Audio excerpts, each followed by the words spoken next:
tinggal tunggu beberapa hari lagi nanti ada panggilan dari Gmail kalau kita mengambil undangan. Oh, yang manggil Gmail ya, bukan Seknek ya? Maksudnya secara Anak-anak itu nggak harus pintar, tapi harus bahagia dulu. Oh, dari Kalimantan. Berarti dari Kalimantan, iya. Dia udah effort dari semalam, kemarinnya itu dia berangkat dari Kalimantan ke Jakarta demi apa? Kenapa lo milih anak-anak? Kolong motor. Belajarnya dari internet, dari internet itu. Dari YouTube lah. Ya, terus ya. kebablasan juga ya si anak ini bilang, ini kak dia bunuh nininya. Iya. Oh. Kayak gitu. Tapi sebelumnya dia mempelajari dulu cara.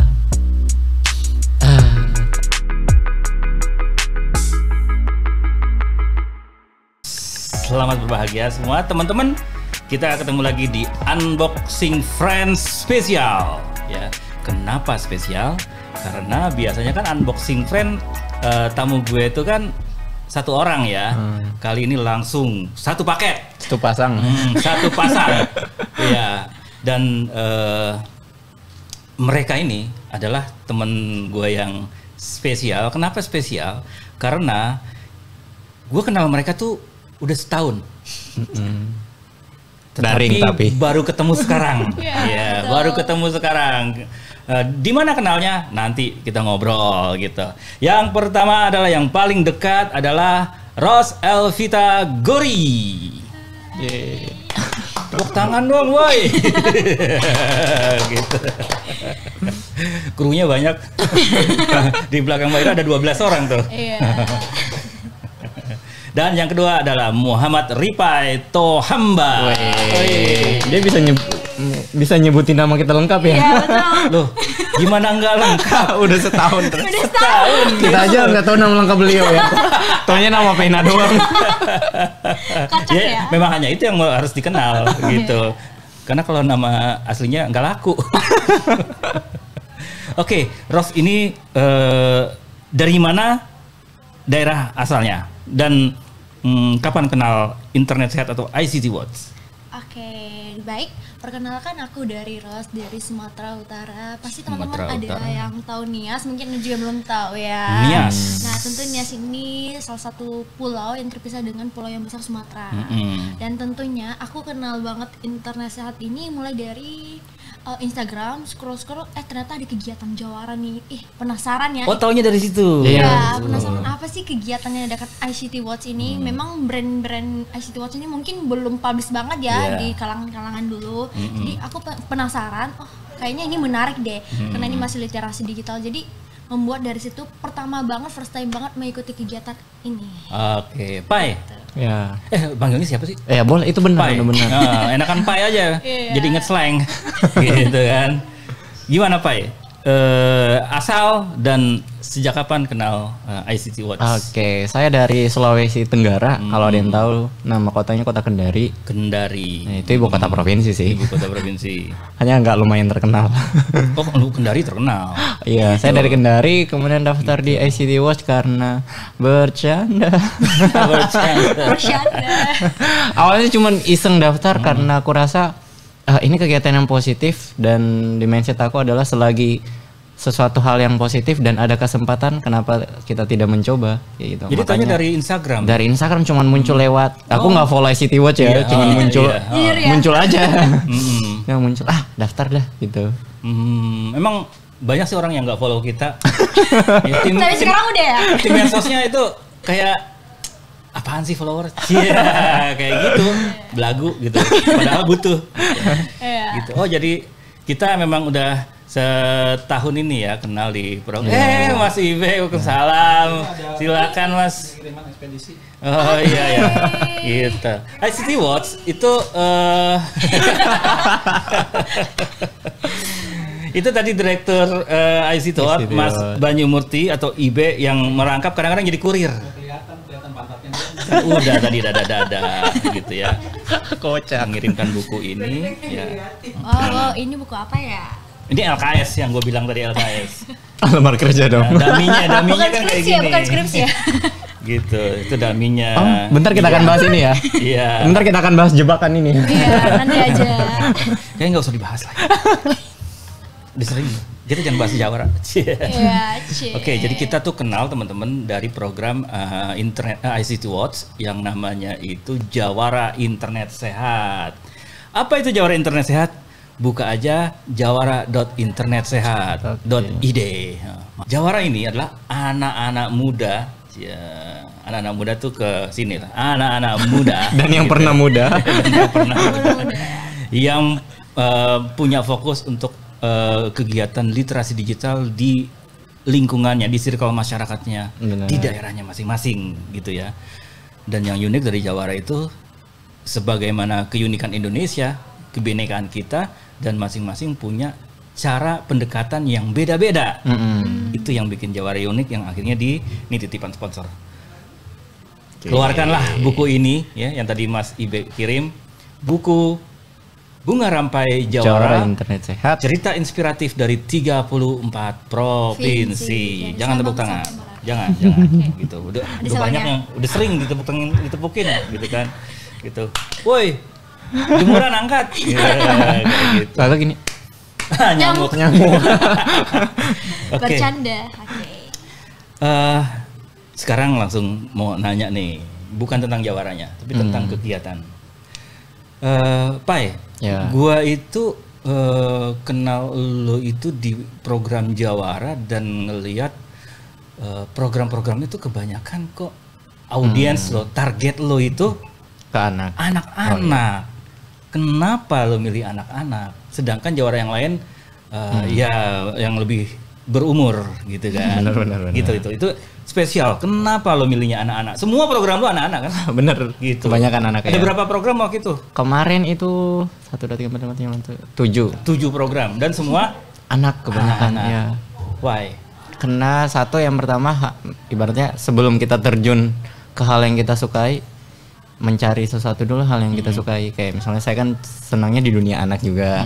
Karena bukan basic sih, jurusan saya bukan pendidikan. Nah itu, Ya, itu kan kayak jauh banget dari jurusan lu kuliah ya, gitu. Karena mencintai anak, mencintai anak. Intinya kalau di dekat anak itu seolah-olah saya punya kekuatan untuk, seolah-olah saya punya kebahagiaan tersendiri ketika membahagiakan mereka, karena dari anak saya belajar ternyata dengan hal sederhana pun yang kita beri ke mereka, mereka bahagianya lebih cepat. Ibaratnya cuman kasih lelucon konyol ataupun kasih hal yang menarik, mereka udah bahagia, udah bisa ngucapin terima kasih ya kak, tanpa kita perlu memikirkan cara membahagiakan mereka, tapi dengan gimana ya, ibaratnya karena menyukai dunia anak, makanya program-program saya kebanyakan tentang anak-anak juga. Lo tapi pernah nggak punya audiens yang orang dewasa? Oh iya. Pernah nggak? Pernah. Dan yang kemarin pun di Jawara Internet Sehat kan saya menyasarnya semua, bukan hanya ke anak saja. Misalnya dari pagi sampai siang itu anak, malamnya itu sorenya ataupun orang tuanya. Kadang gitu juga ya, bersamaan karena ngajak tim dari Gerakan Kendari Mengajar dan Sultra Island Care juga namanya kalau di sana. Ada nggak sih yang lo rasain bedanya menghadapi orang dewasa dengan anak-anak? Tantangannya uniknya di mana? Gitu. Oke. Kalau menghadapi orang tua itu nggak ada tantangannya menurut saya. Oh gitu ya. Yang dewasa umur 15 tahun ke atas itu nggak ada tantangan menurut saya. Gitu ya. Kayak kita hanya ceramah aja di depannya mereka udah Paham. Ya udah paham. Tapi kalau anak tuh kita dipacu untuk kreatif, membuat sebuah ilmu atau membuat sebuah materi yang tadinya berat. Literasi digital itu kan berat kalau untuk anak. Tapi bagaimana kita mendeliver ilmu kita secara kreatif mungkin kepada anak-anak sehingga bisa diterima sama mereka paham. Oh ya, literasi digital, apa itu sih hoax? Kalau anak kayak kita, udah kita sederhanakan dalam bahasa mereka, berbohong, tapi jangan suka bohong entah di dunia nyata ataupun menggunakan handphone kayak gitu mereka. Jadi bagaimana kita mengkreativitaskan apa yang ingin kita sampaikan kepada mereka. Jadi memang pendekatannya harus beda, harus lebih atraktif ya. Dan yang satu memahami kebutuhan mereka. Kebutuhan mereka ya, karena kalau dia dipakai pendekatan ke orang dewasa malah berat buat mereka ya. Kalau tujuan ke orang dewasa kan mungkin Kak Ros kemarin apa? Programnya juga yang dewasa ya. Ya lebih ke pemuda-pemudi sih, Iya. untuk interaksi. Iya. Kalau gitu kan aku nanggapnya itu hanya memberikan mereka pemahaman. Tapi kalau ke anak itu ada dua, membahagiakan, kemudian memberi pemahaman. Itu yang paling penting, bahagia dulu Bahagia ya. dulu, kemudian paham. Yang penting anak-anak itu nggak harus pintar, tapi harus bahagia dulu. happy dulu ya. Iya, happy dulu. Kemudian dari hal yang mereka suka itu karena membuat senang, mereka jadi tertarik untuk mempelajari. Jadi jangan semerta-merta. Jadi literasi digital adalah kemampuan kita mengelola bla bla segala macam. Itu nggak bisa mereka terima. Betul. Buat mereka bahagia dulu, entah melalui ice breaking dulu atau games-games yang menarik, sehingga kita masuk pelan-pelan ke ranah yang ingin kita sampaikan. Buat mereka bahagia dulu. Biar nyaman ya. Iya, bukan kayak orang dewasa langsung paham gitu. Ros, ngalamin tantangan sebagai jawara itu kemarin gimana? Ya, kalau tantangan aku sih lebih ke relasi, koneksi, kayak ke pemerintahan dan etika segala macam itu kayak benar-benar aku kayak baru terjun kegiatan ya. Mulai dari tahun itu aku baru terjun kegiatan-kegiatan. Jadi itu benar-benar tantangan aku bagaimana ya menjalankan kegiatan ini, sedangkan teman aku yang sama dengan di daerah Sumatera itu kami itu dia di Medan, aku di Nias, itu benar-benar jaraknya jauh banget. Iya, jauh sehingga banget. sehingga benar-benar waktu itu tantangannya udahlah. Aku kebetulan juga kemarin tuh lagi collab keterima di Duta Inspirasi, jadi ya udahlah kita kasih aja informasi literasi digitalnya kepada pemuda-pemudi gitu. Dan benar seperti yang Ripai bilang, lebih gampang ya karena hanya Memberi pemahaman. memberikan pemahaman gitu ya. Padahal perlu juga yang memberikan kebahagiaan ke anak-anak Benar. yang dewasa karena mereka Bahagiain beban kami hidupnya dong. lebih berat gitu. Karena mau dibahagiain nggak? Boleh. Ada yang sekalian nih. Oh iya. Oke, Ros, itu kayaknya kan lo sering ikut juga kegiatan-kegiatan di luar Jawara. Kayak lo senang ikut kayak Iya. Duta-duta gitu. duta-duta ya, Ambasador ya. duta inspirasi, terus apalagi tuh? Duta sampo lain. Duta sampo lain itu Mbak itu beda-beda Mbak Anggun. sih. Itu duta inspirasi itu apa sih?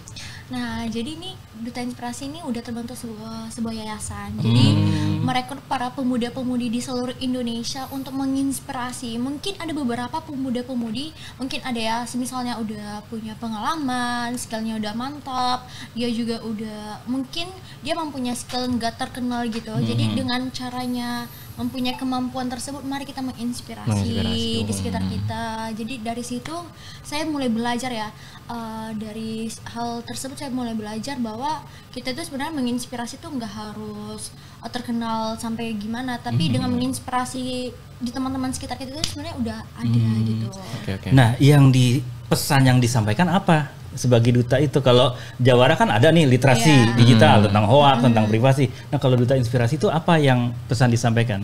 Nah, tentunya ini Duta Inspirasi, berarti menginspirasi. Jadilah kamu menginspirasi Dengan apapun yang kita bisa. Iya, benar. Misalnya gitu. menginformasikan hal-hal positif itu Sesuai salah satu basic kemampuan menginspirasi, berarti. betul, iya. Dan tentunya di program kita Duta Inspirasi ini ada 5 program sebenarnya. Apa saja tuh? Disingkat dengan timpal, yaitu TikTok, YouTube, Milenial Menginspirasi ini yang Instagram, baru podcast dan link library gitu. Oh, berarti lu juga harus jadi konten kreator dong ya? Jadi kita ada 5 program itu kan benar-benar di mana ada kemampuan kamu. Jadi dari situ kita juga diasah kemampuan, dan aku kemarin tuh memilih Duta Inspirasi TikTok. Iya. Jadi itu kayak menarik bagi aku, kayak membuat konten. Oh, itu pilihan 5 itu? Iya, pilihan. Terus kenapa milihnya TikTok? Ya kayak suka aja, kayak benar-benar lagi ngetren ya sekarang, kayak buat konten, penasaran juga. Dari situ kita juga bisa belajar bersama bareng teman-teman. Yang perlu kita tahu nih sejarahnya TikTok di Indonesia ya. Gimana? Gimana tuh? Jadi TikTok itu ketika pertama kali datang, orang melihatnya adalah sih, gitu? aplikasi yang hanya untuk joget-joget, Betul. gitu kan? Sampai ada kasus Bowo Alpenliebe, Iya. gitu ya. Tahu kan Bowo Tahu. Alpenliebe tuh yang dia seleb TikTok lah di Duta TikTok lah dia. TikTok sebelum Ada Duta Inspirasi. Jadi orang menganggap mau bikin TikTok aja malu gitu. Ngapain sih joget-joget gitu kan? Gue juga ngalamin itu, ngapain sih bikin TikTok? Tetapi karena kerja di ICT Watch, ketika gue mau ngomongin TikTok, masa gue nggak punya TikTok sih? Betul. Gitu. Akhirnya gue bikin TikTok dengan awalnya mencoba bikin konten-konten yang inspiratif, kok nggak laku ya? Saat itu nggak laku, akhirnya sampai lupa akun. bikin lagi, dan lama-lama ternyata TikTok pernah kerjasama dengan Internet Sehat. Iya, bikin capacity building agar kita jadi content creator yang juga paham privasi, paham etika, hoax segala macam tuh. Nah, setelah itu barulah benar-benar gue bikin lagi akun TikTok yang ternyata konten edukasi itu udah bisa diterima. Dan bahkan sekarang TikTok, gue jadi kayak promosi TikTok ya, sorry ya, gue nggak mempromosikan lu ya. Kayak media pembelajaran. Banyak hal banget kan, konten pembelajaran segala, bahkan UMKM pun di situ. Iya, kayak kemarin gue di sebuah kota yang ngajarin ibu-ibu UMKM itu gimana bisa jualan di TikTok. Karena faktanya banyak orang yang laku itu. Konten lo di TikTok ngapain aja?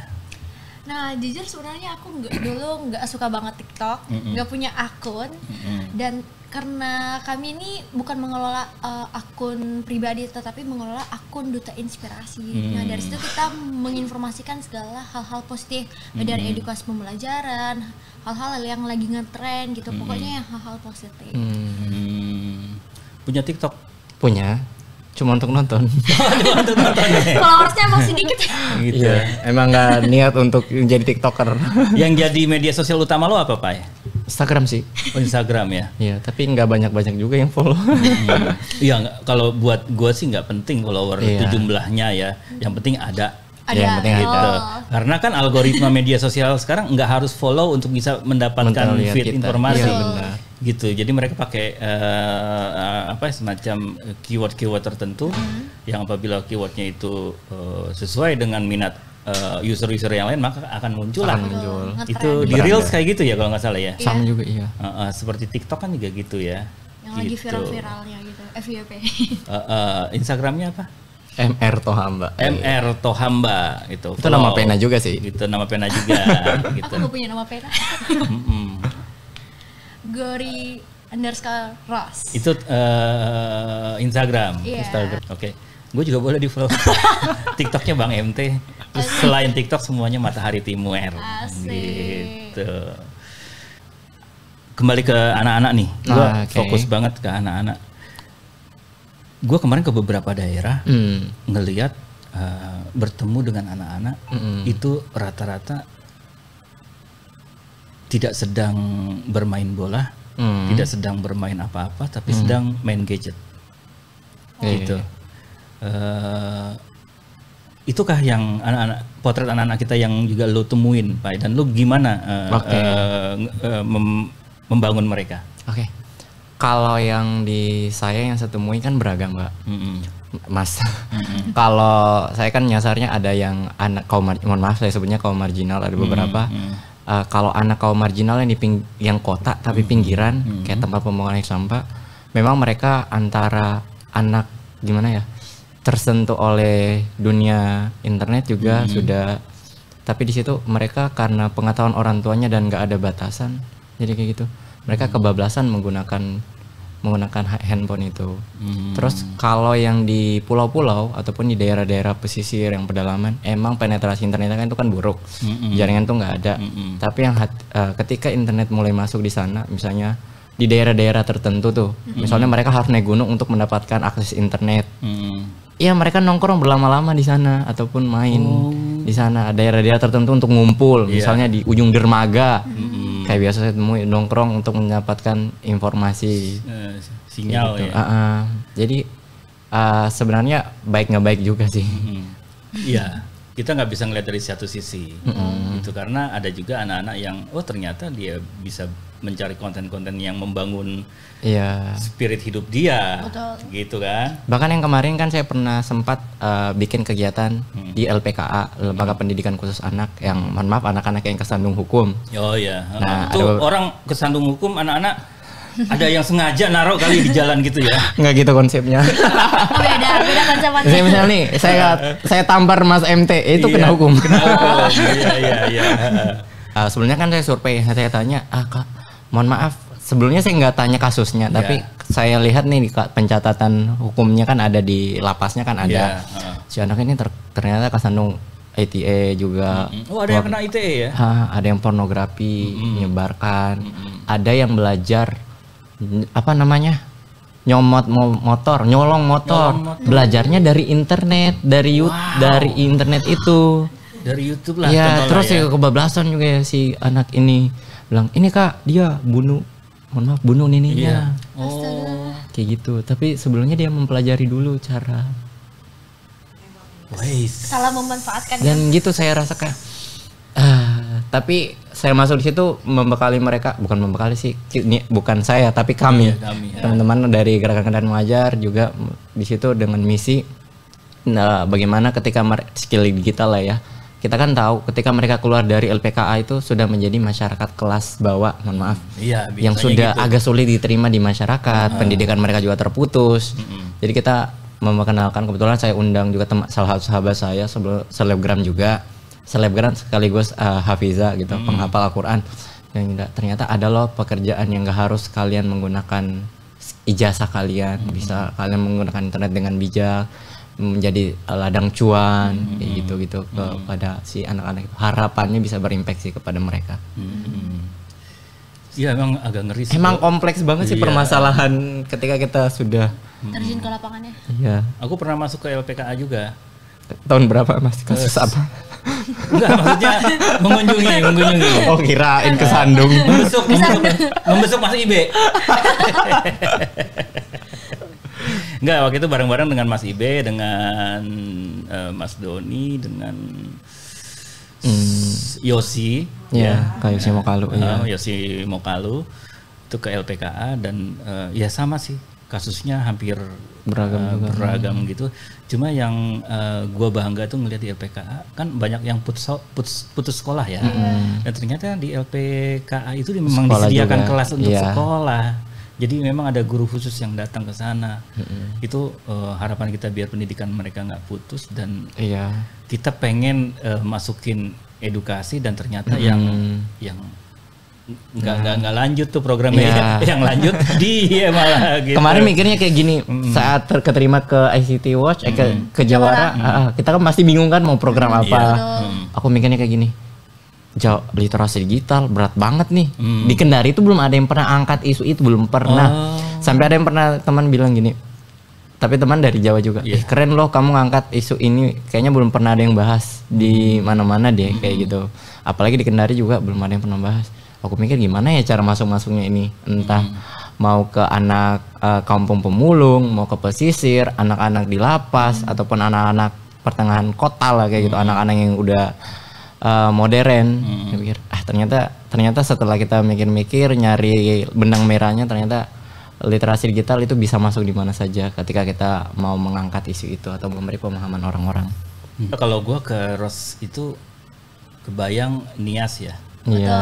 Yang gua tahu itu yang ada, bukan yang gua tahu, yang ada tersimpan di benak aku itu, di pikiran aku juga. Kalau ngomongin Nias itu adalah tradisi lompat batu itu. Namanya apa sih itu? Hombo. Iya, hombo gitu. Dan ternyata itu hanya laki-laki ya. Betul. Itu menyimbolkan apa sih? Nah, itu menyimbolkan bahwa seorang lelaki kuat dan siap. Biasanya itu dikata bahasakan orang-orang zaman dulu sampai sekarang ini bahwa dia itu siap seperti kalau ada pertempuran atau segala macam. Dan itu berarti dia tuh menjiwakan dia lelaki yang kuat.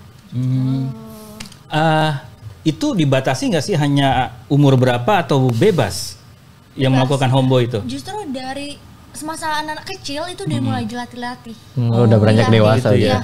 Jadi mulai dari kecil itu mereka udah dilatih, dan dilatih orang tua mereka dewasa. Jadi dilatih kalau mereka udah mulai mampu meloncatin semakin tinggi dan mereka udah mulai bisa.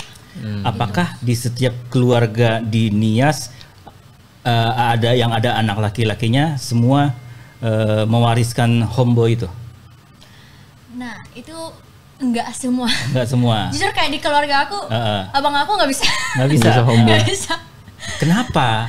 Dan soalnya itu hombo batu ini ya lebih ciri khas ke Nias Selatan, karena rata-rata di Nias Selatan itu jujur memang banyak banget budaya-budaya peninggalan di sana. Gitu. Kalau lu berarti di Nias Utara? Di Nias. Oh, di Niasnya.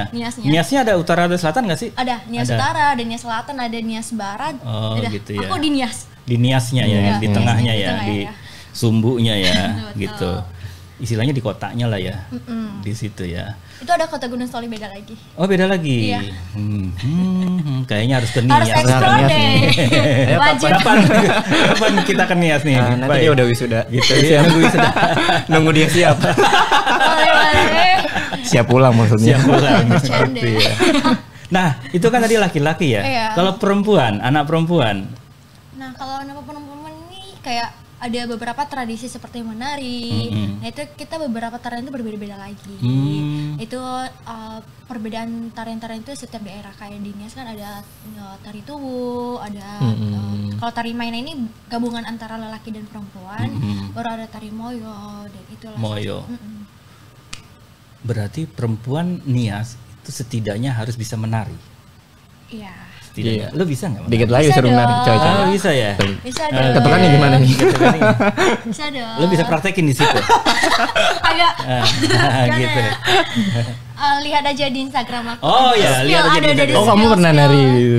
Kebetulan kita kemarin waktu ada kegiatan GPS ya, Global Partner Summit. Kebetulan kita bingung ya, pengen ada sambutan gitu, maksudnya sebelum ada launching kegiatan kita ini kayaknya harus ada penyambutan deh. Oh, jadi Kenapa di- tiba-tiba gini?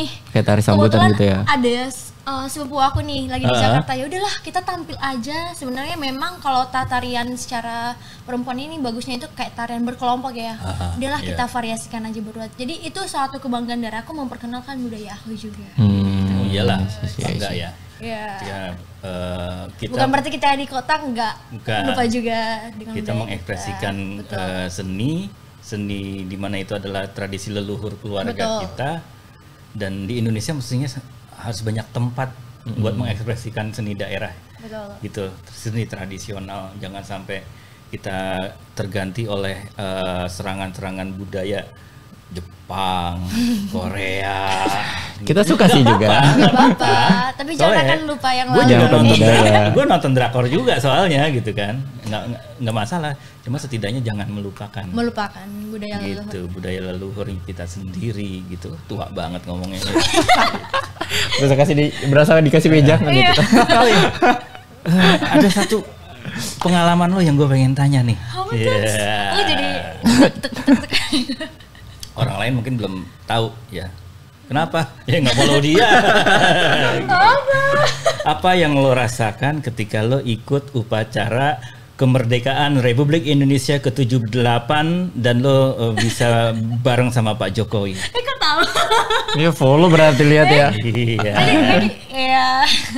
Ini menguasai Medan dulu sebelum mencari mengulik-ngulik kita tuh ternyata dengan Instagram. Kalau diceritakan di balik layar itu, Iya, gimana, ceritain aja nggak apa-apa. gimana ya? Itu benar-benar informasinya dari dulu kan. Aku first time banget ya, udah 1 tahun ya di Kok Jakarta bisa ya. sih diundang gitu? Itu diundang nggak sih? Itu benar-benar kita mendaftar. Oh, mendaftar. Oke. Nah, sebenarnya ini di waktu 17 Agustus tahun lalu aku tanya sama saudara aku nih.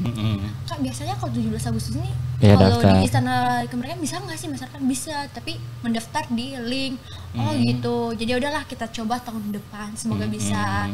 Dan udah mulai bulan-bulan Agustus aku tanya-tanya nih, cari-cari, share-share yang udah pernah berpengalaman ya kayak di TikTok atau di segala macam Instagram. Oh, ternyata di link Pandang Istana ya. Ya udah. Nah, tiba-tiba ada informasi nih dari Kementerian Sekretariat Negara bahwa tanggal 5 Agustus udah mulai buka link itu. Nah, aku udah standby nih pagi-pagi, udah standby laptop, HP, jaringan udah bagus-bagus. Iya, soalnya pendaftarnya banyak kan. Kayak serasa membeli tiket konser gitu ya. Iya, kayak beli tiket konser itu Aduh, kemarin. itu benar-benar waktu cari-cari apa segala macam itu benar-benar error, setiap masuk link isi data error, jaringan tidak ada, malah udah stabil gitu, kayak benar-benar ini kayak perjuangan mati-matian lah. Jadi sampai pagi siang nggak dapat, sampai sore itu sampai ketiduran, aku tiba-tiba aku kaget banget kan, ya ampun belum kelar nih, belum dapat, aku belum dapat gini, kapan ya bisa?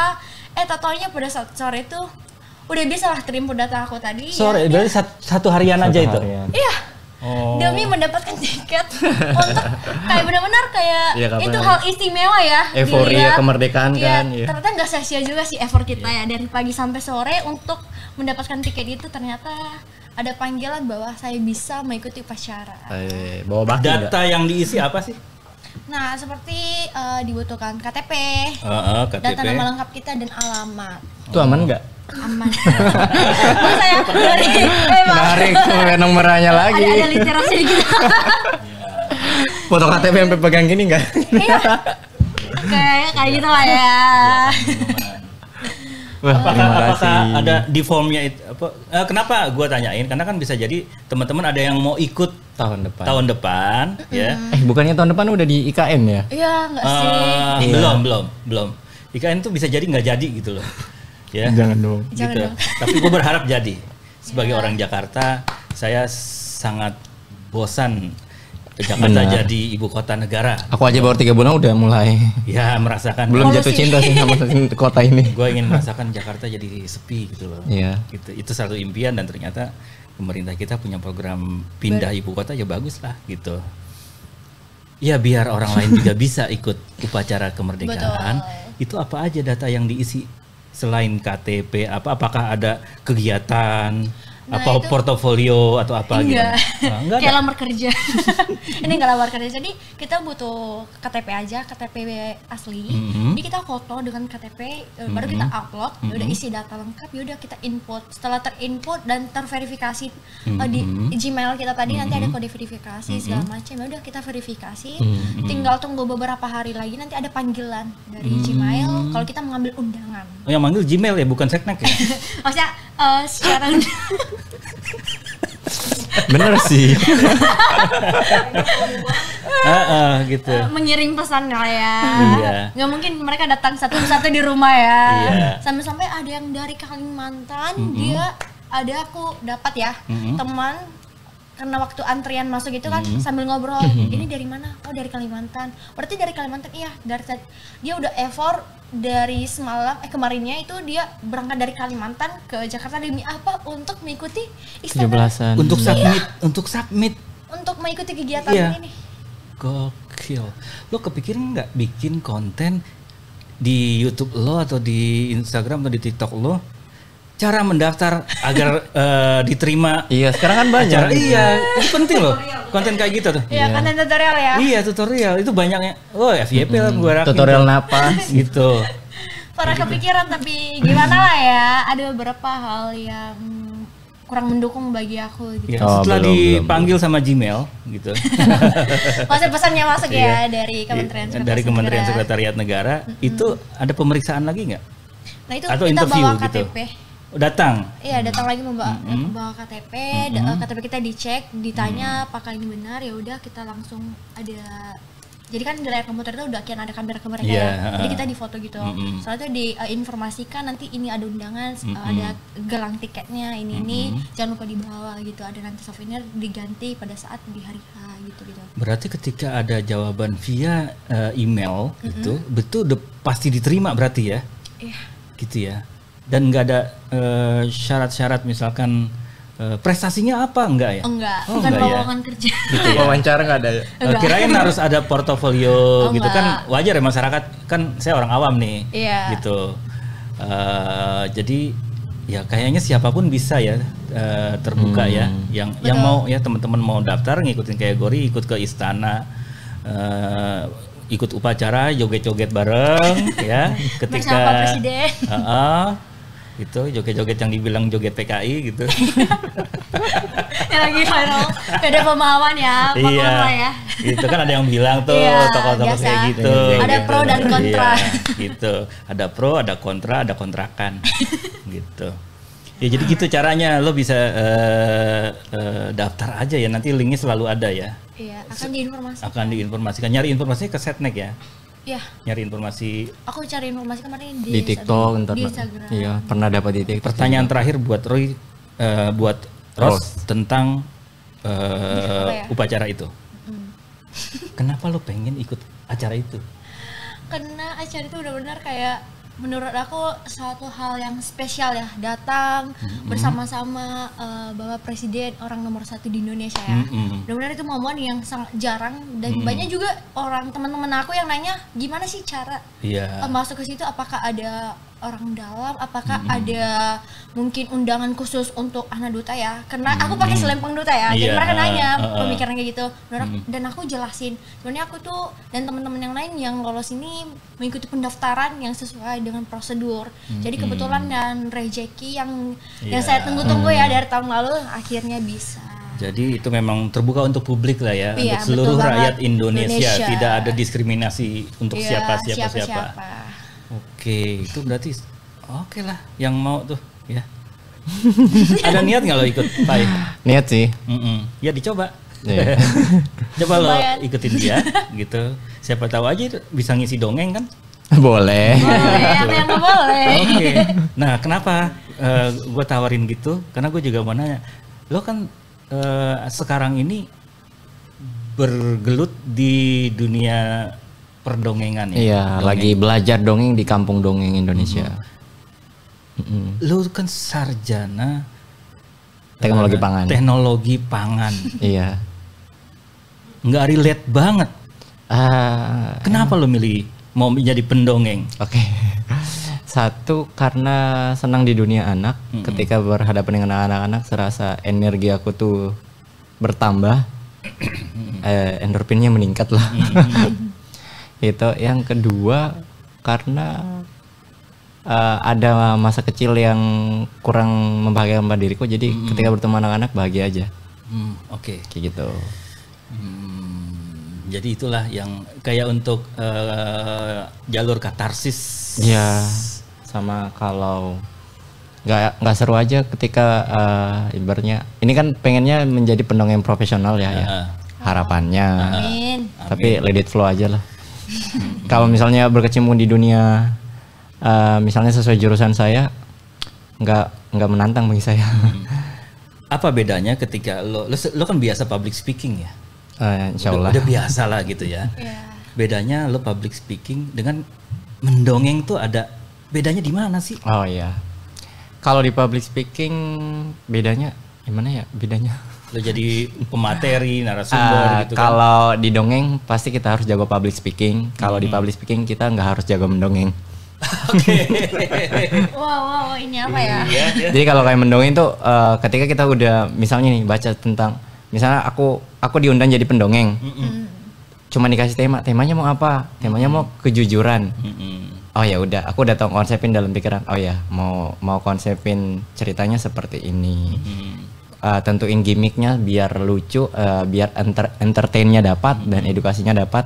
Itu gimana? Dan mesti hati-hati ketika public speaking di hadapan orang dewasa kan, kita ngejokes apapun mungkin atau bebas aja kayak gitu. Kalau anak-anak gimana jokesnya ini nyambung dan jokesnya itu edukatif, nggak hanya jokes yang membuat mereka apalagi drop joke ya. Iya, kayak gitu. Jadi memang buat gua sih ya, buat gua berat banget ngedongeng gitu. Iya. Apalagi memicu anak-anak ya. Iya, apalagi berhadapan dengan anak-anak. Mbak Ira tahu tuh ketika gue berhadapan sama anak-anak kemarin kan. Waduh. Harus ekspresif banget. Makanya dari Kendari itu bela-belain ke Ciputat, Tangerang Selatan karena ada program magang kampung dongeng. Itu daftar juga karena seleksinya kan nasional juga. Alhamdulillah lolos 2 orang doang sih yang magang di kampung dongeng selama 1 tahun ini. 1 tahun? Ya. Bukan dilatih sih, belajar cara hidup dari dongeng. Oh gitu. Hidup dari dongeng dan menghidupkan dongeng. Kayak siapa gitu. yang membimbing? Namanya Kak Awam Prakoso. Beliau kebetulan juga udah pendongeng profesional lah ya. Udah 25 tahun berkecimpung di dunia anak. Beliau juga udah dapat muri pendongeng terlama gitu. Udah diundang kemana-mana lah. Makanya saya tertarik untuk belajar dongeng karena dari dulu tuh senang dunia anak tapi nggak mau masuk ke jurusan pendidikan. Karena dalam benak saya orang terlalu biasa ketika kamu sudah melakukan hal yang biasa kamu lakukan. Kayak misalnya gini, oh kamu jago bahasa Inggris karena wajar jurusannya bahasa Inggris. Oh gitu. Aku kan juga alhamdulillah senang nulis puisi. Kemarin udah nerbitin buku puisi. Tapi antologi. Iya, buku pribadi sama ada antologi juga. Senangnya, tapi orang anggap, kok bisa? Kamu kan bukan anak sastra, tapi kok bisa nulis buku? Disitulah saya pengennya diakuinya seperti itu. Bisa banyak hal, bisa melakukan ini bukan karena jurusan saya, tapi karena kemauan sendiri untuk belajar. Kayak gitu. Jadi kayak orang, dia jago nulis puisi, wajar anak sastra. Iya. Tapi yang nggak akan wajar ketika ada jurusan lain. Betul, iyalah anak jurusan eksak ya. Iya. Kok, tapi makin kesini sih gue ngelihat jurusan-jurusan di perguruan tinggi kita emang tidak relate dengan kehidupan nyata yang dipilih oleh Iya. mahasiswa gitu kan. Betul. Buktinya ya lu sendiri gitu kan. Kalau saya bukan karena terjebak, karena memang suka di dunia riset juga. Terlalu banyak suka sih. Iya. Ya, tapi lo harus milih walaupun banyak. Iya, tapi memang harus memilih yang benar-benar diinginkan. Mungkin insya Allah di dongeng ini, karena di dongeng kan saya rasa, misalnya nih literasi digital kan bisa juga saya masukkan di dongeng. Betul. Tentang pangan yang sehat, memilih makanan yang kadar gulanya itu berapa dik? Kan saya pelajari kadar gula yang wajib yang harus dikonsumsi anak itu maksimal 25 gram per hari. Kalau orang dewasa 50 gram. Ilmu lagi nih. Di dongeng itu bisa saya bawain.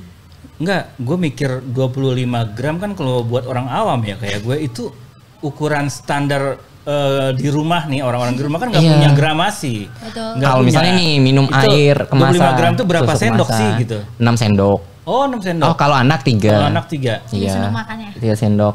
Oh gitu ya, jadi 3 sendok makan lah kira-kira lah ya. Kalau orang dewasa gitu. 6. Tapi kan makanya kalau konsumsi yang kemasan-kemasan yang manis itu minuman kayak susu, lihat kadar gulanya dulu berapa gram. Terus misalnya ada yang minuman sampai 25 gram, itu bahaya banget.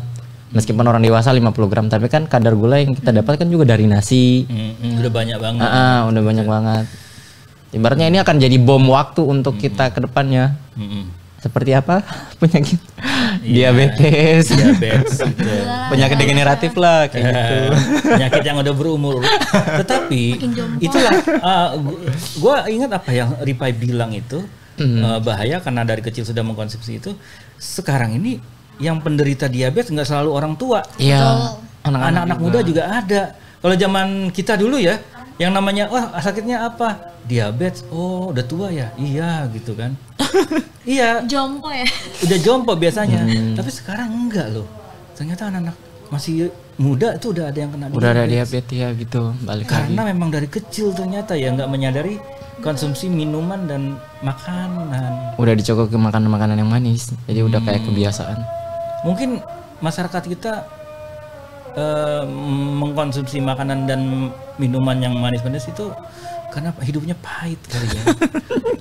Karena serba instan. Zaman sekarang. Karena jajanan sekarang kita nggak bisa hindarin. Iya, betul. Yang ngerem itu ya diri kita sendiri. Sebelum minum kopi, lihat dulu nih berapa gram. Kasih peringatan aja kali ya di kopinya. Betul. Tapi kan jarang orang yang begitu ya. Iya, makanya pengen banget bagaimana mengedukasi anak, nggak hanya langsung adik-adik jangan makan yang manis, jangan bawa segala macam, tapi membawanya dalam sebuah ranah cerita, imajinasi. Ada penokohan gitu ya. Penokohan, mengimajinasikan sebuah cerita sehingga anak-anak iya ya, kayak gitu. Nggak hanya menggurui, tapi memberikan imajinasi dan juga inspirasi. Bagaimana duta inspirasi? Kembali lagi. Itu jadi kayak dongeng tuh kayak media yang memang dia itu netral, pesan apapun bisa masuk. Apapun bisa masuk. Betul. Agama. Ya, sama dengan film, sama dengan lagu gitu ya. Musisi kan, pesan-pesan apapun bisa masuk, dan pendongeng adalah menyebutnya apa ya, artis juga ya, seniman ya. Seniman bisa. Pendongeng ya, karena itu kan prosesnya kreatif ya, bekerja kreatif ya. Dia harus mencipta banyak imajinasi baru berarti ya, gitu yang kan tidak mau loh menduplikasi. Ini udah dibawain sama ke awam misalkan. Gitu. Gua juga harus punya ciri khas sendiri. Ciri khas gua sendiri. Itu lo kepikir kayak gitu ya? Ada yang pakem yang udah dipakemkan sama, ada yang mesti cari sendiri nih style mendongeng. Betul, gitu sama sih kayak musisi, penulis. Kita akan lebih asik kalau memang udah dikenal gaya kita kayak gimana. Ada yang butuh pendongeng boleh diundang. Oke ya. Ya, jadi teman-teman kan banyak Langsung kegiatan bisa tuh literasi digital. Yang punya sekolah, Sekarang TPQ, kita punya itu acara. pendongeng gitu ya. Pendongeng itu disebutnya bahasa Indonesianya pendongeng ya. Ya pendongeng. Pendongeng. Bukan Storyteller. Storyteller. Storyteller kan Bahasa Inggrisnya. bahasa Inggrisnya ya. Gitu, bukan dongengers ya. Beda lagi. Penutur ya. Penutur gitu ya. Anak sekarang Kenapa? di kota besar lah ya, di Jakarta, kayaknya nggak ada yang pernah manjat pohon deh. Di tempat Pohon lo masih aja? ada nggak yang manjat pohon? Di tempat saya Aku masih sih. nggak pernah lihat sih. Random banget manjat pohon. Tapi lo pernah manjat pohon kan? Pernah. Main di atas pohon gitu kan? Pagi-pagi udah naik gitu kan? Nggak pagi-pagi juga sih. Enggak ya? Fleksibel ya. Gue pagi soalnya, pagi langsung naik pohon rambutan gitu, lalu Oh, iya, nenek iya, marah-marah. Pagi-pagi. Ini gitu pohon ya. tetangga atau bukan ya? Ya manjat pohon lah. Iya. Manjat pohon ya. Masih ngalamin manjat pohon? Itu melatih Masih. sensor itu. Kayak pohon seri ya. Oh, pohon seri yang kecil-kecil Iya, itu ya. kecil tuh. Gitu. Melatih motorik. Dan menikmati buah langsung dimakan di atas tuh asik. Beda. Beda banget vibes-nya. Dan ini yang anak-anak kita kayaknya yang zaman sekarang Belum tentu merasakan. belum tentu merasakan itu, karena di lingkungan kita pun di komplek perumahan udah nggak ada pohon-pohon yang bisa dipanjat Jarang banget. gitu, apalagi di klaster-klaster itu kan sulit ngelihat. Akhirnya yang dipanjat adalah tiang listrik, tiang BTS, Panjat sosial. pansos itu dia. Benar. Yang dilakukan adalah panjat sosial gitu ya. Oke deh, Pai. Ya. Ros, kita nggak ada closing statement sih. Biasanya kalau ada di sebelah tuh close deh. Closing statement kita nggak ada ya. Jadi gue cuma nanya bareng-bareng sama lo. Oke. Pertanyaan yang sama. Deg-degan banget. Padahal di flow aja. Ya apa? Ini kan pertama kali ya datang ke studio ICT Watch ya. First time banget. Gimana kesannya dan apakah nggak mau balik ke sini lagi atau bakal mau balik ke sini lagi? Rencana kita mau nginap ya. Gimana kesannya ngelihat teman-teman? Karena orang-orang suka penasaran, keren banget sih ICT Watch. Terus ketemu orang-orangnya kan hari ini ya, Iya. makhluk-makhluknya kayak gitu First macam time itu banget. ya. Oh, random kayak gimana sih orang-orang di ICT Watch tuh? Kamu dulu lah. Ladies first, ladies first. Ya, ladies Oke, first ya. kalau dari aku sih first time banget tadi kan ketemu ya. Kita kan ada kegiatan tadi literasi digital di Universitas Said. Itu benar-benar dari tim ICT Watch maupun teman-teman Menjawara itu benar-benar humble banget, ramah. Jadi menurut aku itu biarpun kita udah lama ya secara masa jabatan atau masa periode untuk kegiatan Jawara ini hanya 1 tahun, tapi masa kebersamaan itu masih melekat, biarpun kayak itu benar-benar dari aku tuh kita secara virtual online, tapi pada saat kita ketemu itu masih nyambung, Enggak canggung gitu. iya gitu. Jadi benar-benar vibes keluarganya itu ada. Iya. Itu Aku aja baru ketemu dia. Iya. Aku baru kenal Kita baru nih. ketemu semua ini. Masa Gitu. Iya. itu jadi waktu diajak langsung berkunjung di tempat gedung ICT Watch ini benar-benar menurut aku nyaman ya. Dari vibes-nya aja ke keluarganya aja udah nyaman, apalagi tempatnya ya. Dari sini kita juga langsung diajak untuk podcast bersama Mas MT dan teman-teman aku dari tim Jawara tuh benar-benar first time banget, nyaman sih gitu. Keren. Oke. Pai. Kalau aku dari 1 sampai 10, wah. Woi. Lebih dari 10. Boleh enggak? Ratingnya rata-rata 5 kali sekarang. Aku lah kasih 5,5 lah. Kalau aku pertama harapannya itu awalnya tuh ke Tangsel harap berarti bakalan insya Allah mau main ke ICT Watch lah sebisa mungkin program Jawara udah kelar tapi pengen terus bergiat di dunia literasi digital, cari mukalah sama Mbak Devira biar diajak kemarin gondang dia lupa apa nama di trainer TOT kan.